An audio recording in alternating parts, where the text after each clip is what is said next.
सामान्य नागरिक का संबंध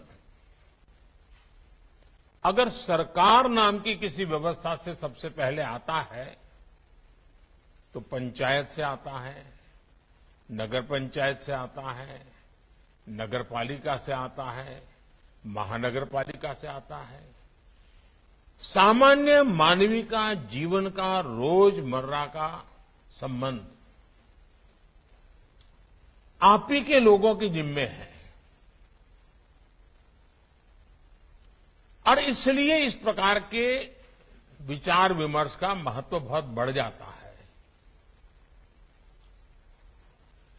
हमारे देश के नागरिकों ने बहुत लंबे अरसे से शहरों के विकास को लेकर भाजपा पर जो विश्वास रखा है उसे निरंतर बनाए रखना, उसे बढ़ाना हम सभी का दायित्व है।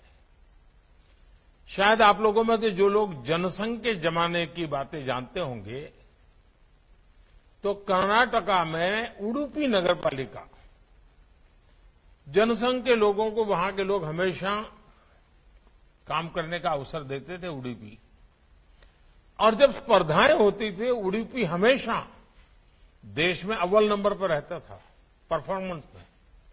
मैं ये जनसंघ के कालखंड की बात कर रहा हूं। यानी तब से लेकर अब तक सामान्य मानवीय के मन में एक विश्वास पैदा हुआ है कि अगर ये व्यवस्थाएं भाजपा के कार्यकर्ताओं के हाथ आती हैं तो वो जी जान से जो भी सीमित संसाधन हो उसको लेकर के लोगों के जीवन में कठिनाइयां दूर हो, सुविधाएं उपलब्ध हो और विकास प्लान्ड वे में हो, एफआईजेड ना हो।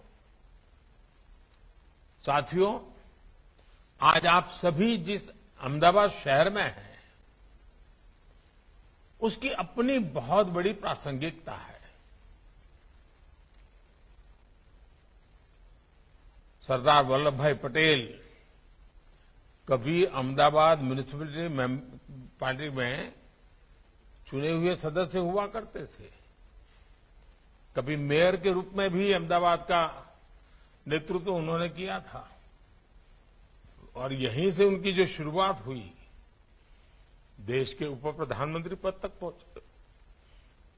सरदार साहब ने दशकों पहले म्युनिसिपैलिटी में जो काम किए उसे आज भी बहुत सम्मान से याद किया जाता है।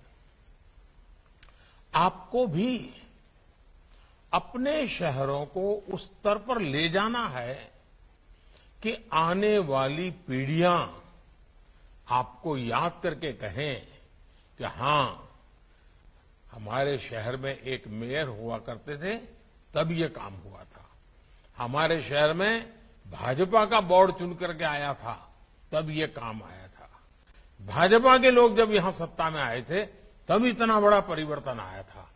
ये लोक मानस में स्थिर होना चाहिए।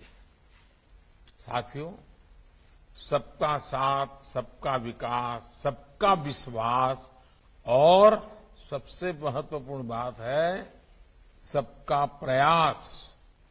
ये जो वैचारिक परिपाटी भाजपा ने अपनाई है वही हमारे शासन के, गवर्नेंस के मॉडल के, डेवलपमेंट के मॉडल के, हमारे शहरी विकास में भी वो झलकती है।